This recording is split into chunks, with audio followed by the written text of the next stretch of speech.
great experience from the very first time we walked into the room together. Not only because he's a Canadian like myself, so the humor was there already, but there's a respect from him that I think comes with knowing Heap's history and that.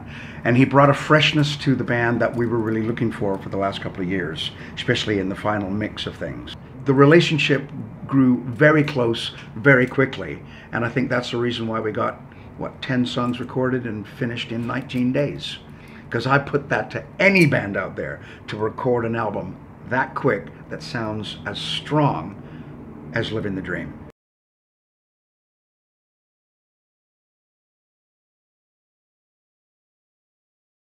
I think the difference with the making of Living the Dream compared to the recording of a lot of the other albums that I've done, probably 10 albums with the band, this one, because we had a different approach with Jay, it was a lot less stressful.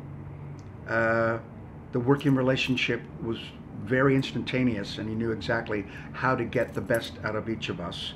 And as a whole, I think it's probably the easiest recording that we've done. Definitely, you know, if your timeline has got anything to do with it, that's why we got it done so quickly, because it was fluid. From the moment we got together, the sounds were there, and it just rolled on and rolled on.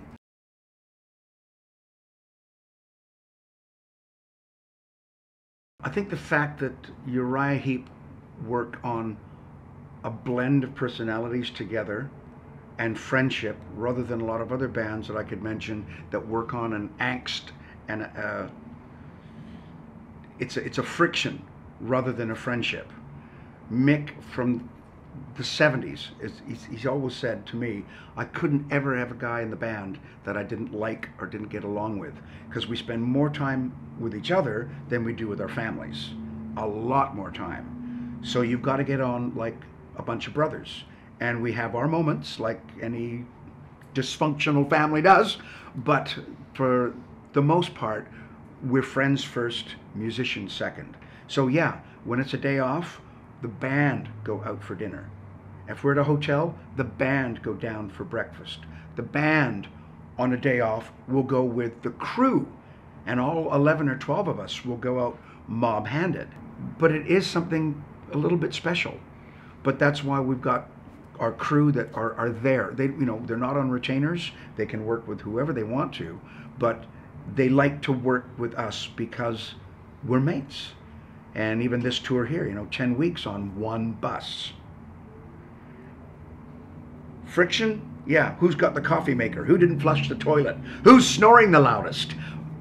But it's all rock and roll, and it's all brotherly fun, and that relates to the record, I think, because you can feel that we're mates. We're having fun making music together. It's not a job.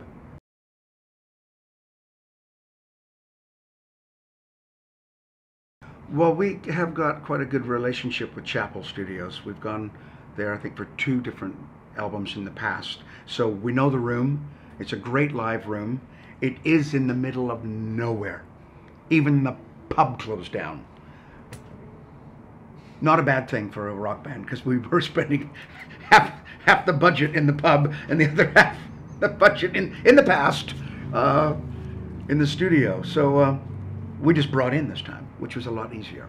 But we know the place, we know the owner very, very well. We know what we can get out of it. And having such a great room, being an old chapel, you've got such a lovely high arch ceiling, you get a great live sound there. He's got an amazing array of historic microphones that go back to the 1940s. So we've got everything there with no hassle, no interruption. You've got great food, great accommodation, and you can get up and work. If you want to get up in 3 o'clock in the morning, you can do that, because you're in the middle of just fields. So we can work at our time, not designated by the neighbors or the council or the other stuff that sometimes hinders recording.